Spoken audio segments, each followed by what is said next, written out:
ನಮಸ್ತೆ ಸ್ನೇಹಿತರೆ, welcome back to Shri super vlogs. ಎಲ್ಲರೂ ಹೇಗಿದ್ದೀರಾ? ಎಲ್ಲರೂ ಆರಾಮಾಗಿದ್ದೀರಾ ಅಂತ ಭಾವಿಸ್ತೀನಿ. ನಾನಂತೂ ತುಂಬಾನೇ ಖುಷಿಯಾಗಿದ್ದೀನಿ. ನನ್ನ ಯೂಟ್ಯೂಬ್ ಚಾನಲ್ 500 ಸಬ್ಸ್ಕ್ರೈಬರ್ಸ್ನ ಕಂಪ್ಲೀಟ್ ಮಾಡಿದೆ. Really happy to all my subscribers. ಏನೋ ಒಂದು ಸಣ್ಣ ಪ್ರಯತ್ನ ಅಂತ ಈ ಯೂಟ್ಯೂಬ್ ಚಾನಲ್ನ ಸ್ಟಾರ್ಟ್ ಮಾಡಿದ್ದು. ನಾನು ಅಪ್ಲೋಡ್ ಮಾಡೋ ವಿಡಿಯೋಸ್ ಎಲ್ರಿಗೂ ಇಷ್ಟ ಆಗ್ತಿರೋದನ್ನ ನೋಡಿದ್ರೆ ತುಂಬಾನೇ ಖುಷಿ ಆಗ್ತಿದೆ. ಇದೇ ರೀತಿ ನಮಗೆ ಸಪೋರ್ಟ್ ಮಾಡ್ತಾ ಇರಿ. ನಿಮ್ಮೆಲ್ಲರ ಬೆಸ್ಟ್ ವಿಶಸ್ ಯಾವಾಗ್ಲೂ ನಮ್ ಜೊತೆ ಇದೆ ಅಂತ ನಾನು ನಂಬಿದ್ದೀನಿ. So here I am with a new video. ಊರಿಗೆ ಹೋಗೋದು ಅಂದ್ರೇನೆ ಖುಷಿ. ಅದರಲ್ಲೂ ನಮ್ಮ ದೇವಸ್ಥಾನ ಶ್ರೀ ಚೆನ್ನಕೇಶವ ಸ್ವಾಮಿ ಅವರ ರಥೋತ್ಸವಕ್ಕೆ ಹೋಗ್ತಿದೀವಿ. ಸುಮಾರು ವರ್ಷಗಳಾಗಿತ್ತು ನಾನು ರಥೋತ್ಸವ ಅಟೆಂಡ್ ಮಾಡಕ್ಕೆ ಆಗ್ತಿರ್ಲಿಲ್ಲ. ಈ ಸಾರಿ ಹೋಗ್ಲೇಬೇಕು ಅಂತ ಡಿಸೈಡ್ ಮಾಡಿ ಹೊರಟೆ ಬಿಟ್ವಿ. ರಥೋತ್ಸವಕ್ಕಂತೂ ನಮ್ಮೂರು ಬೇಲೂರು ಸಖತ್ ಮಿಂಚ್ತಾ ಇತ್ತು.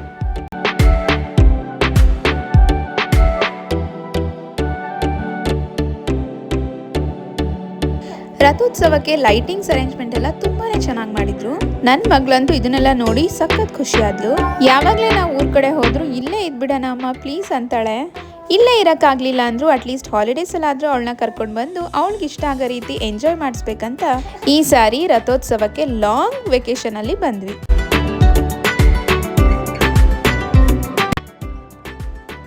ನಮ್ಮ ಚೆನ್ನಕೇಶವ ಸ್ವಾಮಿಯವರ ದೇವಸ್ಥಾನ ವಿಶ್ವವಿಖ್ಯಾತಿ ಪಡೆದಿದೆ. 12ನೇ ಶತಮಾನದ ಹೊಯ್ಸಳ ಶೈಲಿಯ ಅತ್ಯದ್ಭುತ ದೇವಸ್ಥಾನ ಇದಾಗಿದೆ.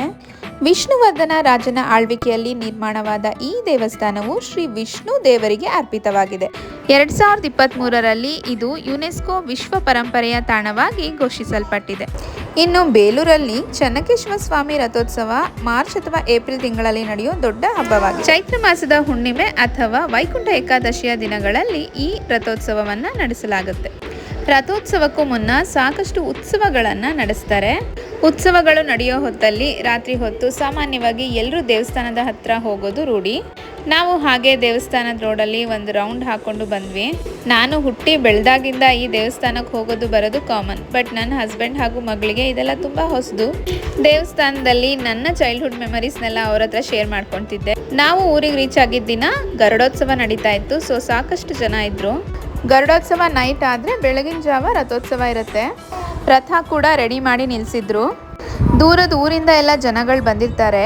ಅವರೆಲ್ಲ ಉಳ್ಕೊಳ್ಳೋಕ್ಕೆ ದೇವಸ್ಥಾನದ ಒಳಗಡೆ ಅಕ್ಕಪಕ್ಕ ಇರೋ ಛತ್ರಗಳಲ್ಲಿ ವ್ಯವಸ್ಥೆ ಮಾಡಿದ್ರು.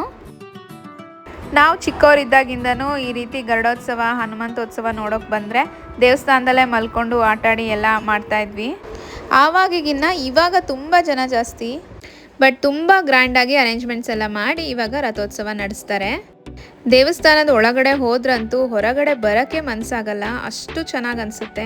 ಸುಮಾರು 900 ವರ್ಷಗಳ ಕಾಲದ ಇತಿಹಾಸ ಇರೋ ಇಂಥ ಪ್ರಸಿದ್ಧ ಸ್ಥಳದಲ್ಲಿ ನಾನು ಹುಟ್ಟಿದ್ದೀನಲ್ಲ ಅಂತ ನನಗೆ ಯಾವಾಗಲೂ ಹೆಮ್ಮೆ ಇದೆ. ದೇವಸ್ಥಾನದಲ್ಲಿ ನಾನು ಕಳೆದ ಕ್ಷಣಗಳು, ನನ್ನ ಚೈಲ್ಡ್ಹುಡ್ ಮೆಮರೀಸ್ ಎಲ್ಲದ್ರ ಬಗ್ಗೆನೂ ಒಂದು ವಿಡಿಯೋ ಮಾಡಬೇಕಂತ ತುಂಬ ಆಸೆ ಇದೆ. ಲೆಟ್ಸ್ ಸಿ ಟೈಮ್ ಯಾವಾಗ ಕೂಡ ಬರುತ್ತೋ ನೋಡೋಣ.